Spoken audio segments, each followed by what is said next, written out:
Hello everyone. I'm going to demonstrate the utilization of the current rate method to translate the foreign currency financial statements of a foreign subsidiary from local currency units into currency units of the parent company, in this case the US dollar, because we have a US-based company called Kentuckiana Incorporated, which establishes a subsidiary in Bulgaria on January 1 of year 1 by investing 400,000 Bulgarian lev, denoted by the acronym BGN, when the exchange rate was 9 US cents per Bulgarian lev. So on January 1, the Bulgarian subsidiary borrowed 600,000 Bulgarian lev from a local bank on a 10-year note to finance the acquisition of plant and equipment. So we are given the opening balance sheet for the Bulgarian subsidiary denominated in Bulgarian lev. So over the course of year 1, the Bulgarian subsidiary generated sales of 1.11 million Bulgarian lev and net income of 100,000 Bulgarian lev. A dividend in the amount of 30,000 Bulgarian lev was paid to Kentuckiana on June 1, the parent company, and another 30,000 Bulgarian lev dividend was paid to the parent company in the United States on December 1st. Inventory was acquired evenly throughout the year, with ending inventory acquired on November 15 of year 1. So we're given the financial statements for the Bulgarian subsidiary for the end of year 1, and again denominated in Bulgarian lev. We're also given relevant exchange rates for year 1 in the upper right quadrant of the spreadsheet. So what we need to do is translate the Bulgarian subsidiary's financial statements into US dollars, assuming that the Bulgarian lev is the functional currency. So when the local currency is the functional currency, we need to utilize the current rate method to make the translation into parent company units of currency, in this case the United States dollar. So with the current rate method, the underlying concept is that the parent's entire investment in a foreign operation is exposed to foreign exchange risk. And so translation of the foreign operations financial statements should reflect that risk. So to measure the exposure to foreign exchange risk, all assets and liabilities of the foreign operation are translated using the current exchange rates. Assuming assets are greater than liabilities, this will result in a net asset exposure.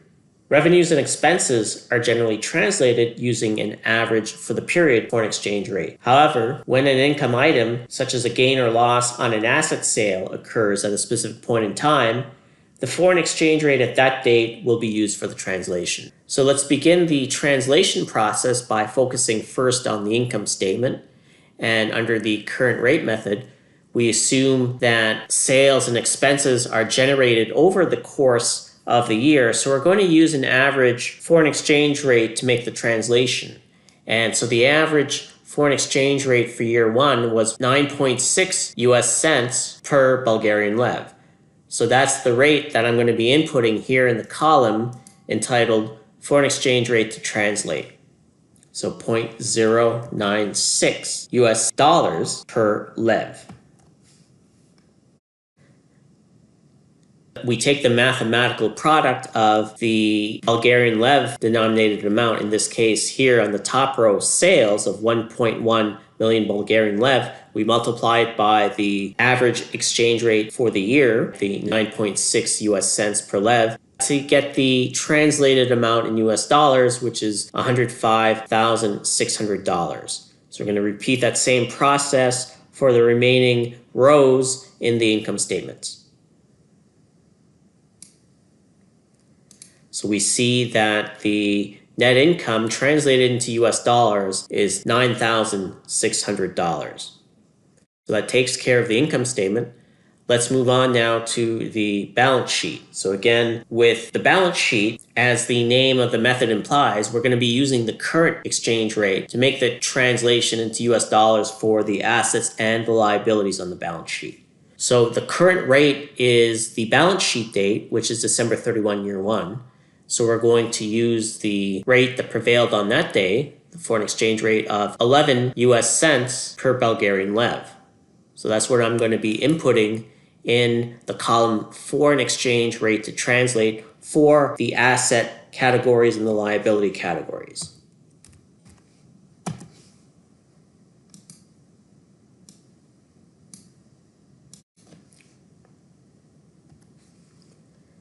And now I'm going to compute the mathematical product of the amount in Bulgarian lev for each asset and liability category times the December 31st exchange rate.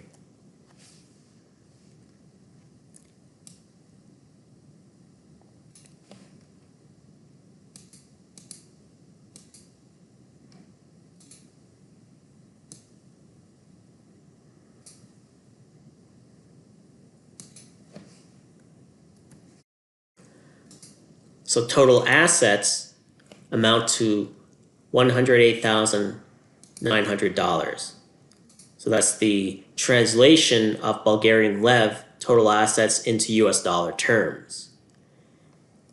Now I'm going to repeat that process for the liabilities of the Bulgarian subsidiary. Again, using the December 31st year one exchange rate.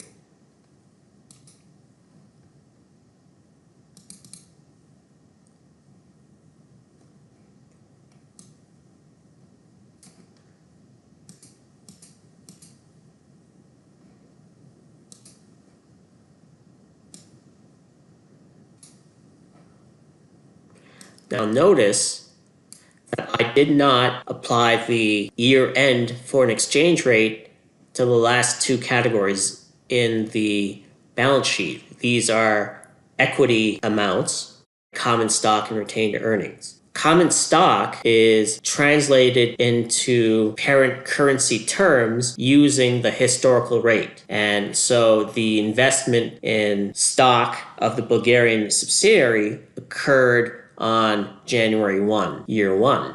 So I'm going to use that historical rate, which is $0.09 per lev, for translating the common stock balance from Bulgarian lev into US dollars.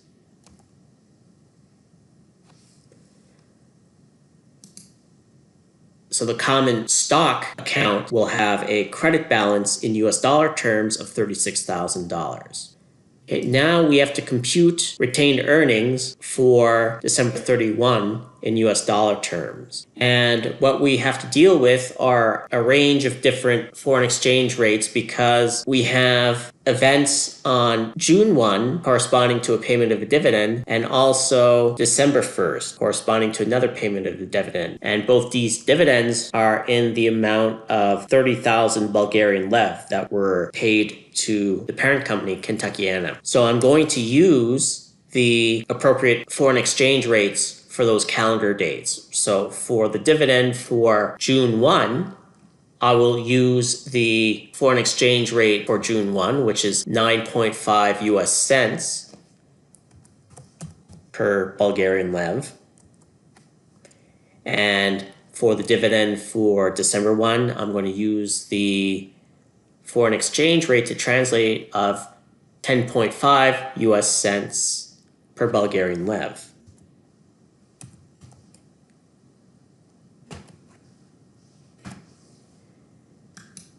Net income is going to be translated at the average rate for the year, right? So we know that's going to be $9,600 because we computed that earlier.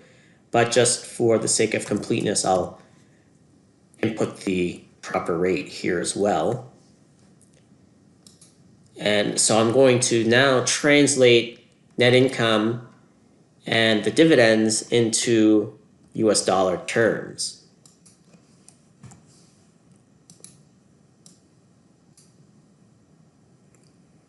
I'm going to reduce the number of decimal places to 0. So the retained earnings are going to be a function of the sum of net income and the dividends, so a negative addition, in other words. So we can also say that we're subtracting out the dividends from net income to get the retained earnings. So the retained earnings amount to $3,600 in US terms, in US dollar terms. So now that is what is going to be inputted in the balance sheet.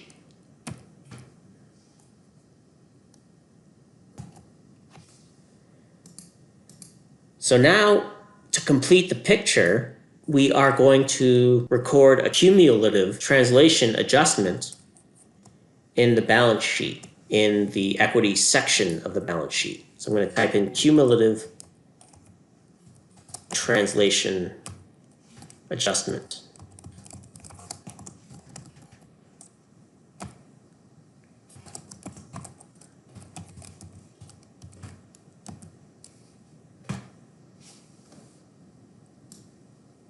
So I need to make this balance sheet balance.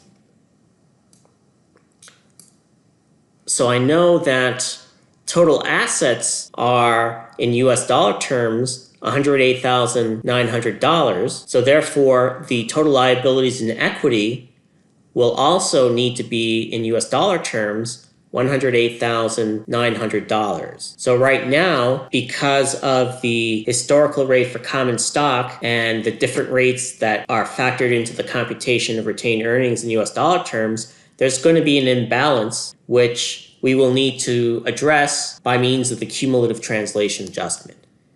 So as of right now, let's see what the total is for liabilities and equity before considering the translation adjustment. So I'm just going to sum the numbers that appear so far in the liabilities column along with retained earnings. So that amount is $100,100. So I need an amount to bring that up to a total of $108,900. So what is that amount? Well, I'm going to take the difference between the total assets of $108,900 US dollars and the sum of liabilities plus retained earnings in US dollars.